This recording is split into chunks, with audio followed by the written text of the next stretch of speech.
Today is the day that I'm going to go fork the potato bed and hopefully get them in. Just going to fork it. Don't till, just fork. Last fall you seen me prep the bed, and all I did to prep it was just mowed the grass down real low. And put grass clippings over top of where the beds are. Here in a second I will show you the beds. There's 3 beds, 4 foot wide, and they're about 70 or 80 foot long. Should be enough. I should be able to plant. I'm gonna plant 2 rows in each bed. Let me spin you around. I'm gonna plant 2 rows in each bed, approximately 8 to 12 inches apart. Each potato is. I'm going to just fork it and move the grass clippings back that's in there, put the potatoes directly on the ground, and I'm going to take that pile of sod right there and just throw over top the potatoes, and then that's going to be it. That's the easiest way to plant them I can think of. So we're going to try it. And I did a Ruth Stout method a few years ago, and that worked really good. This year I've never done it like this before, but I think this should work better. So I guess we'll find out.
Alright, let's try this again. Battery died on me. I had to go back up in the house and grab a new one.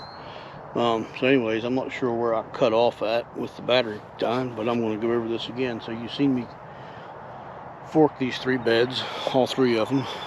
You saw that part of it, and then I hoed rows with my chisel hoe in this bed, 2 rows, and 1 in the other bed, in the middle bed. So see that row, and then that row, and then I did a row right there. That should be enough for the red potatoes. The red potatoes, that should be plenty for. So I'm going to use this stick. It's about 11 inches long, which is about how far apart I want my plants. So I'm going to go every 11 inches or so and put a potato down. And then when I'm done, I'll put the grass back over top of it. And then I'll get, whenever I need to, I'll get the dirt that's in that pile right there. And then I'll put it over top of that.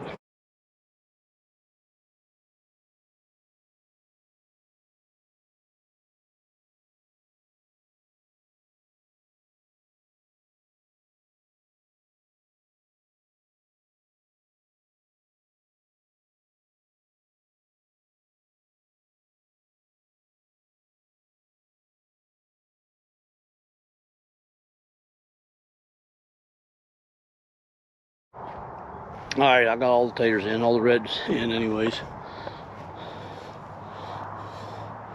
So I ended up with 3.5 rows.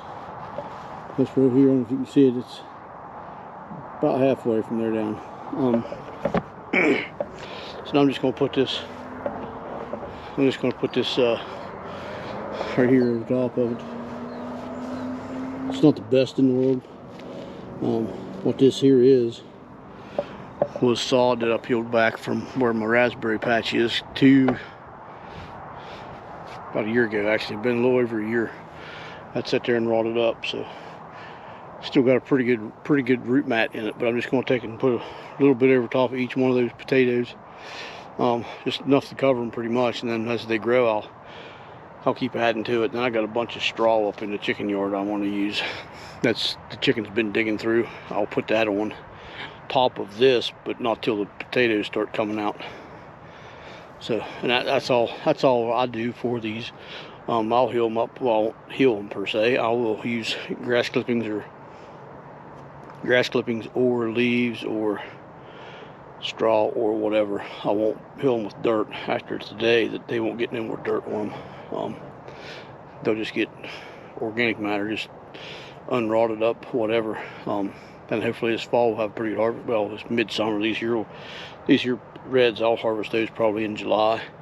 The whites will probably be a little later than that, maybe not. Depends on how they look when they're in July. When I harvest these, I might harvest them all at that point. But the reds usually sell better at the farmer's market. The whites will keep better, so we'll probably try to keep more of the whites for us and sell the reds.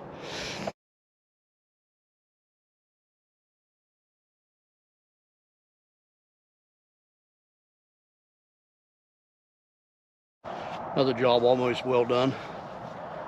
As I said earlier, the reds went 3.5 rows instead of 3. I assumed we was going to get 3 rows of reds and 3 rows of whites, but it didn't work out that way. So probably don't know for sure when I'll get the whites put in. Hopefully tomorrow evening after company leaves. Tomorrow's Easter. But you can see how I did it. So just throw dirt over top of them. Then I'll finish hoeing these rows out like you seen me do earlier for the whites. Then whenever these start coming up, I'll get that straw out of the chicken yard like I said earlier and fill them up, cover them over, and then I'll just, whatever I mulch with this year, whether it's grass clippings or whatever, that's what we'll keep filling them up with. Last year worked really good in the big garden. This year we got 3 times as much, because last year we only had 2 rows. This year we got 3 rows, so we should have a shit ton of potatoes. I'm not sure how much a shit ton is, but it's a lot. So anyways, that's going to wrap it up. So stay tuned for see what's coming up, and we'll harvest these, and I'll make sure you see how we harvest them, because I know this is going to work how we did these. Not because we've ever done it this way before, but because of the way we've done them in the past. This is kind of a combination of 2 different ways we've done them, and we've had great success both ways. So this was the easiest way we did them. So we'll see. But anyways, subscribe if you're not, and please like it, and tune in again. Take care and God bless.